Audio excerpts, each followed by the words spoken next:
Hello everyone, this is Donna. Let's start off with an announcement. In the future, this channel will have videos in both English and Chinese. I hope to use the English videos to let more foreign friends know what China actually looks like. So there's also a Facebook group that I'll link below. I hope more foreigners can see my videos and join the group to discuss current events together. There are also some of my Chinese listeners who can speak English in the group, and hope to prove with facts that the Western media has been slandering China all along. Now let's get started with today's video. I recently made a few videos in English that support China.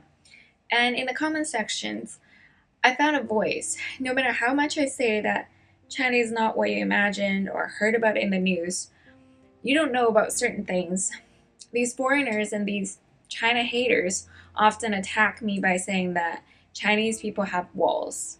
And then let me educate my audience today and answer the question, why is there a wall in China? My dear fellow friends, after listening to my video, someone asks you about why is there a wall, you can use knowledge to shut those haters up. The first of these is actually the most important reason. A lot of people who talk about the Great China Firewall on the internet have no technical background. That's why this particularly important reason has not been mentioned ever. It is for national cybersecurity. The internet, especially in the age of IP version 4, the underlying physical layer of the internet was built by the US. The most important of which is that most of the root servers are located in the US. Thus, China and Russia don't have any. Under the circumstance that the foundation of the internet was built by the hands of the US, if China and the US are at war, it is very easy for the US to engage in cyber war against China. This also explains why China is now one of the main advocates of IP version 4 address globalization. US's advantage in the internet's physical layer will be significantly reduced under the IP version 6 standard. In addition, some time ago, Russia announced the success of the International Internet Disconnection Cyberwar Simulation, which also means that Russia's internet service can also run independently from the United States. The critical reason for Putin's decision for such simulation is that the same as China's reason, which is for internet security. China should be taking preventative measures regarding cybersecurity, especially when the United States strategically targets China and Russia as the enemy. In fact, major countries around the world are afraid of internet attacks from the US. Internet hegemony, as long as the physical layer infrastructure is still under the IP version 4 mechanism, the US will be holding a very powerful nuclear bomb that can be used to attack various countries over the internet. In 2018, the European Union also wanted to swear independence on the internet, do simulations that can temporarily get rid of the global internet, and introduced a bill called the General Data Protection Regulation. But nothing came out under the intervention of the US. So, to sum it all up, the Chinese wall, just like Russia's switch to temporarily disconnect from the global internet in the simulation, can effectively avoid the possibility of US cyber attacks during wartime. This is the core reason why the Chinese internet has a wall. We were talking about wartime earlier. In fact, during peaceful time, by taking advantage of the physical layer of the internet in the United States, the US can also attack other countries in terms of finance, national security information, and other things. Of course, the US generally does not drag itself into the muddy water, but this danger has always existed for other countries around the world.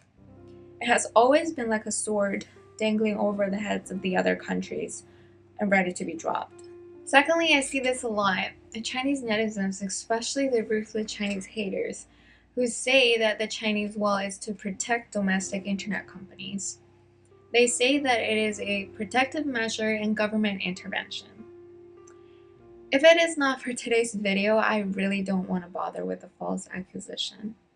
Let me set this straight once for all. In China before 2010, Facebook, Google was all available. As for why the Chinese wall came out around 2010, it's because an important historical event has happened, which I'll get into a little bit later. Now the top 3 of the Chinese internet companies, BAT, have eliminated the foreign internet companies under fair competition. Baidu Tieba, a Chinese communication platform, had 100 million members in 2009, which is more than the number of Google users in China. Alibaba defeated eBay, Amazon. By the way, Amazon has not been banned in China officially so far. But if you ask any Chinese, who the hell is using Amazon in China? Let's talk about social media. In the first year of QQ's creation, it defeated ICQ, which was the largest social networking software in the world back then. And there was no Facebook yet.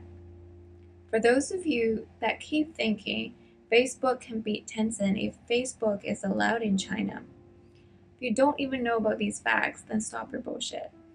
In addition, Xiaonei, a similar app like Facebook that exists in China.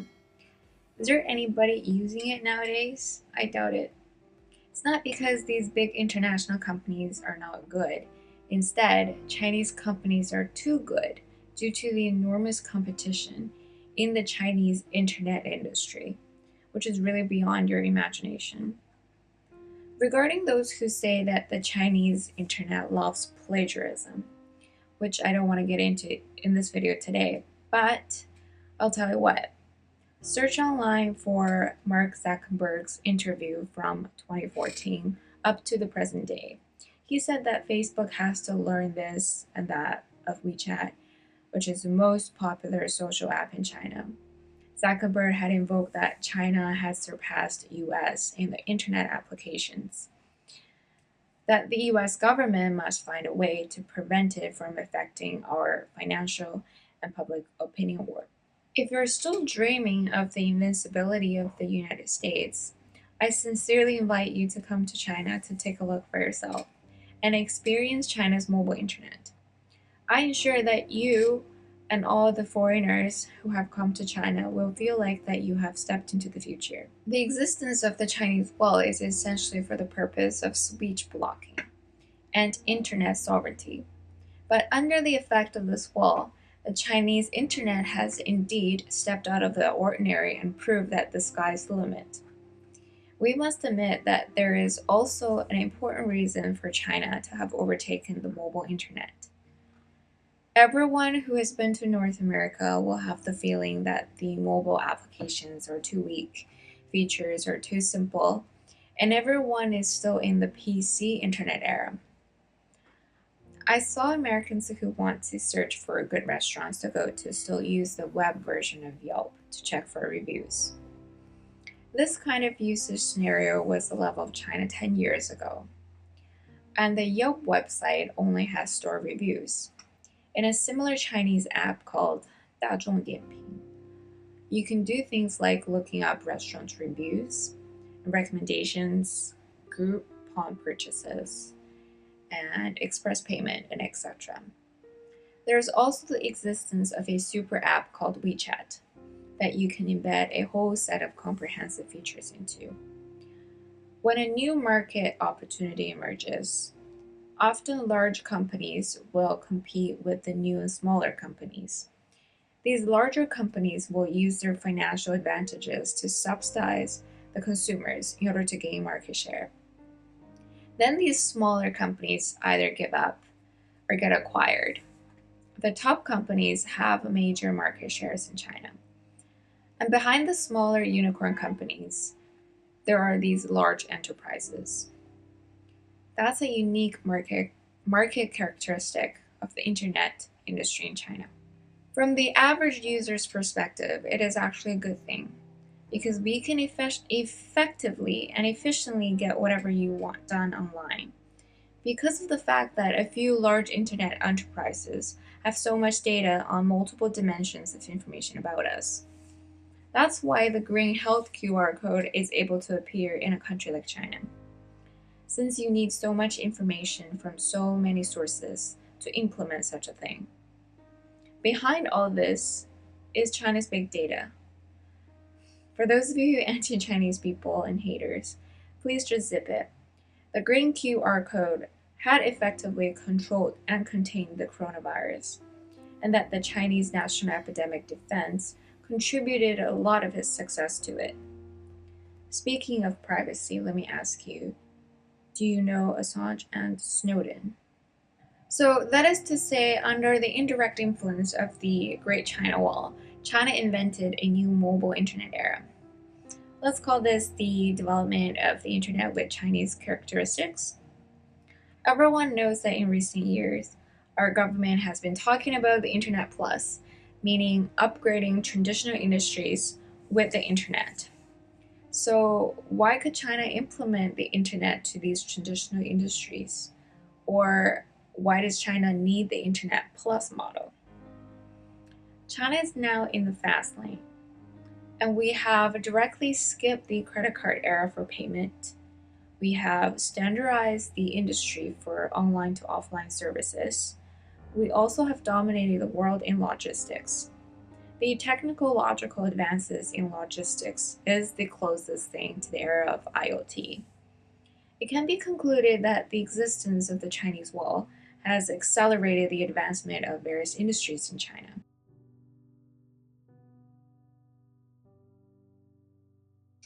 Outside the Chinese internet is the US internet companies.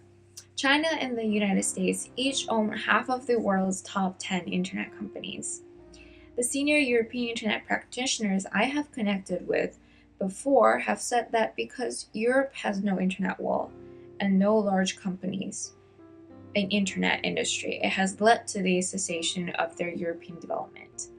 They actually envy China's rapid development in internet. Remember, I'm talking about internet practitioners in Europe. They're from a professional point of view. It's not the losers that you will encounter they will say fake news whenever they see something they don't understand. You must know that the fourth industrial revolution may come after the information age. Amongst the Internet of Things, the quantum computing, the artificial intelligence, and the blockchain technology. It can only happen in China and the United States. Because the advancement of technology needs to be iterated numerously, China has led in data, mobile terminal, 5G, due to the internet upgrade to the traditional industries. This is the ticket for China to enter the fourth industrial revolution. Third, I'll talk about one of the most criticized aspects of the Chinese wall, that is, the control of speech. First of all, let's talk about the foreshadow in the beginning of this video, in which I mentioned a critical event had caused the wall to exist. So why did China have a wall 10 years ago? Do you know about the smashing and burning incident in Tibet by a person named Rubiya in 2009? Do you know that Hong Kong's independence, Tibetan independence, Xinjiang independence, etc., have always been planned through the internet overseas for many years? And at that time, China could not monitor everything they planned on the internet outside the wall in advance. This is why China bans them. In other words, when those foreign anti-China forces want to go to China and plan riots again, the Chinese government would only know when it has already happened. This sounds horrific to the Chinese people. Many foreigners say that the Chinese have been brainwashed. I think that is true. But the brainwashing is done by the foreigners to use their advantages in the media to brainwash Chinese and twist the truth from white to black. There are a large number of ruthless anti-China parties in China. There is Falun Gong, various local independent forces which are planned by foreign forces such as NGOs and CIA. Many Chinese people do not know the truth, have also fallen into the pit, thinking that anti-China is the right way. That is a brainwashing in your eyes. However, the matter of speech regulation is not only happening in China. Foreigners, anti-China forces should also take a look at the work done by the Western media on prohibiting certain voices. How many Chinese accounts on YouTube, Twitter, and Facebook are banned by these platforms? To take this channel for example, this is our second channel. The first one was banned because we vocally condemned a young loser in Hong Kong for setting a human being on fire. This type of content is strictly prohibited on YouTube. What I just said is also the blood and tears of many Chinese patriots. But the Western anti-China forces, you do not care at all because your media does not tell you that the Western media misleads on Chinese matters. Then take a look at the red crosses on this YouTube channel, and you will see how double standard is your freedom of speech. Now I would like to say to those anti-China forces in China, China has a wall, don't blame the Chinese government, blame yourself, because you are a group of losers that get easily brainwashed and have no independent thinking ability. If you see the information clearly, if you can independently judge the authenticity and distinguish white from black, after you go abroad to take a look, and then look back at China to make a good comparison and understand how China is nowadays, then afterwards, as long as you have the ability to think critically and not be brainwashed by the Western media, and the Chinese government will not set up a wall to isolate you stupid people. Following what I just said, I would like to say that the fourth point of the Chinese wall is that the existing form of the Chinese wall is a sieve. The Chinese government turns a blind eye to the Great China Firewall. Why is there a VPN service everywhere in China? In 2018, 90 million people in China went over the wall, and it is not illegal to cross the wall in China. Just remember, the Chinese wall is a sieve. It is just a sieve. It's merely just a sieve. Those who can't even get over the wall, who don't have the knowledge or the ability, or easily brainwashed, you just sit tight inside the wall.